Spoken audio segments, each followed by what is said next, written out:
यह कॉन्सेप्ट आपके लिए सबसे ज्यादा इंपॉर्टेंट है क्योंकि ज्यादातर इंट्राडे या ऑप्शन ट्रेडर्स सपोर्ट और रेजिस्टेंस लेवल को गलत तरीके से ट्रेड करते हैं। अगर आप इन 6 सबसे पावरफुल कैंडलस्टिक पैटर्न को सीख लेते हैं तो आपको और कोई कैंडलस्टिक पैटर्न सीखने की जरूरत नहीं है, क्योंकि यही सबसे पावरफुल कैंडलस्टिक चार्ट्स पर देखने को मिलते हैं और इनकी एक्यूरेसी सबसे ज्यादा होती है। कैंडलस्टिक 2 तरह के होते हैं, पहले बुलिश कैंडलस्टिक पैटर्न और दूसरा बेयरिश कैंडलस्टिक पैटर्न, और हर एक ट्रेडर के लिए दोनों तरह के कैंडलस्टिक पैटर्न बराबर इंपॉर्टेंट होते हैं। सबसे पहले हैमर कैंडलस्टिक पैटर्न है और इसका just opposite inverted hammer candlestick pattern होता है। Second most powerful candlestick pattern bullish engulfing होती है और इसका just opposite bearish engulfing candlestick pattern होता है। Third most powerful candlestick pattern morning star candlestick pattern होती है और इसका just opposite evening star candlestick pattern होती है। ऊपर के रो में दिख रहे सभी candlestick pattern bullish candlestick pattern हैं और नीचे वाले रो में जो भी कैंडलस्टिक दिख रही हैं ये सारे बेयरिश कैंडलस्टिक पैटर्न हैं। बिगिनर ट्रेडर को पता नहीं होता कि कैसे मार्केट में परफेक्ट एंट्री और एग्जिट करेंगे। चार्ट रीडिंग करने के लिए सबसे पहले आपको पता होना चाहिए कि चार्ट में बनने वाले कौन कौन से मोस्ट पावरफुल कैंडलस्टिक पैटर्न होते हैं। कैंडलस्टिक पैटर्न को सीखने के बाद अब हम चार्ट ट्रेडिंग करना सीखेंगे। चलिए इस एग्जाम्पल के साथ समझते हैं। यह चार्ट 15 मिनट टाइम फ्रेम में। चार्ट में हमेशा आपको यह ढूंढना है कि उस पार्टिकुलर टाइम में बायर्स ज्यादा स्ट्रांग हैं या फिर सेलर्स ज्यादा स्ट्रांग हैं।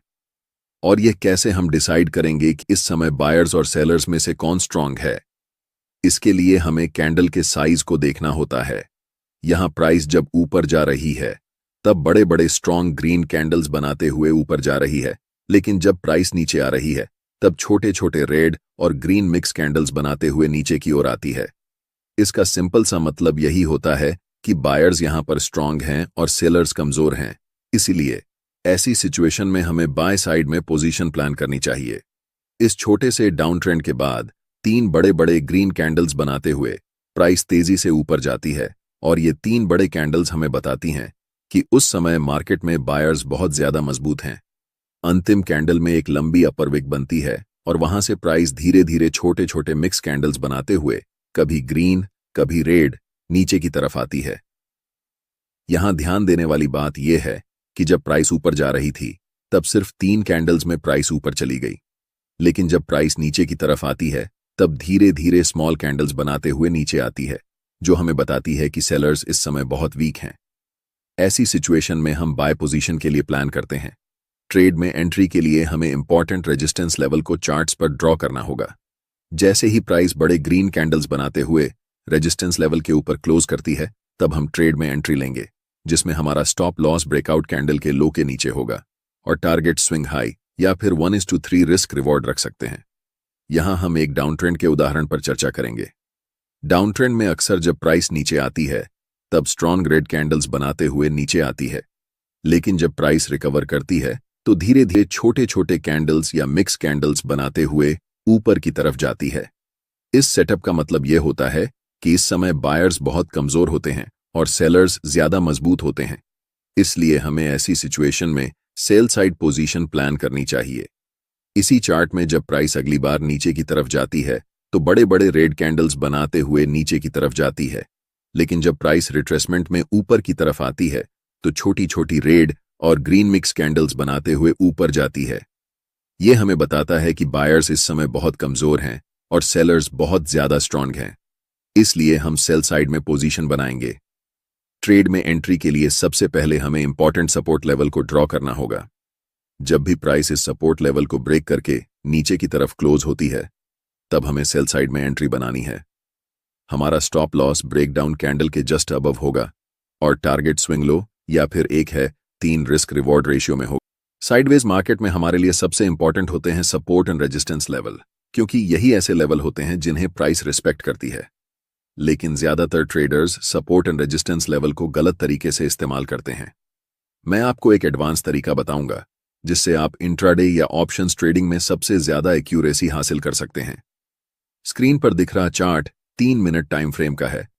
यहां पर प्राइस रेंज बाउंड है, यानी प्राइस एक पार्टिकुलर रेजिस्टेंस लेवल पर जाती है और वहां से लौटकर एक पार्टिकुलर सपोर्ट लेवल पर आती है।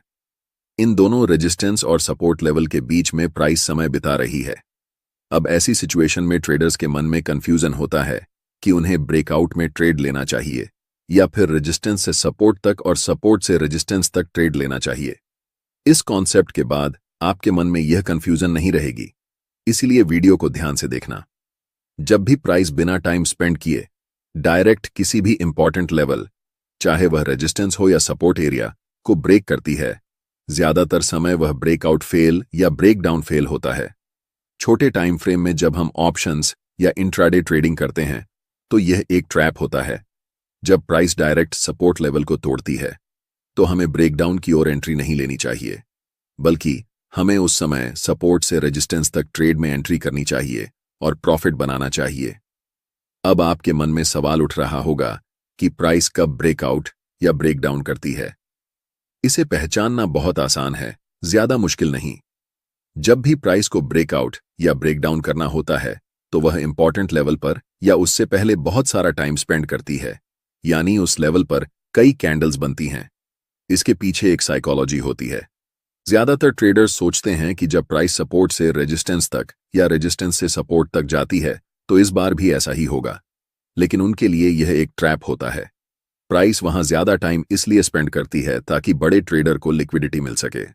रिटेल ट्रेडर्स बाय पोजीशन में एंट्री लेते हैं और उनका स्टॉप लॉस सपोर्ट एरिया के ठीक नीचे होता है।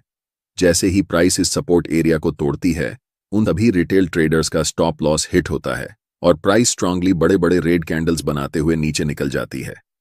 इसलिए ब्रेकआउट या ब्रेकडाउन से पहले हमें यह देखना होता है कि प्राइस इंपॉर्टेंट लेवल पर टाइम स्पेंड कर रही है या नहीं।